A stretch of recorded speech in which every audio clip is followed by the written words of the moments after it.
आज सुबह में जो है मीरा म्यूजिक से जो है पवन सिंह का सबसे शानदार और जिसका इंतज़ार जो है पिछले कई दिनों से जो है लोग कर रहा था, सभी लोग वेट कर रहे थे कि पवन सिंह का ये गाना कब आएगा, भगवान करस तारा लइका के।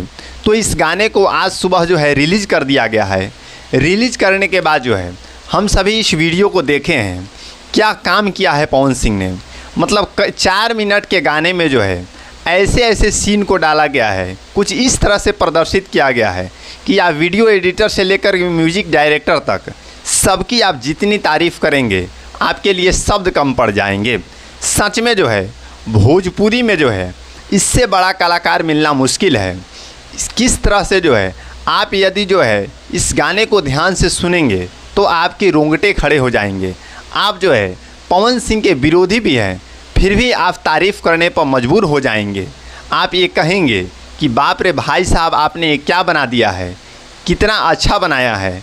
और जो है देखने वाले कहेंगे कि भोजपुरी में सबसे बड़ा यदि कोई है तो पवन सिंह ही हैं। अपने गायकी, अपने उन तमाम मामलों से जो है जो लकीर खींचते हैं, वो वाकई इस गाने के माध्यम से भी लकीर खींच दिए हैं।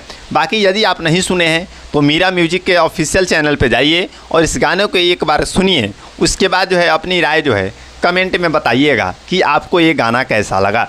बाकी मीरा म्यूजिक पर आए इस गाने को लेकर के आप क्या सोचते हैं, हमें कमेंट करके बताएं। व्यू की बात की जाए तो 1.5 मिलियन से ज़्यादा 10 घंटा में हो गया है। और कमेंट करके बताएं कि आपको ये गाना कैसा लगा। हमारे इस चैनल बिहार विशेष को सब्सक्राइब करें। जय हिंद, जय बिहार।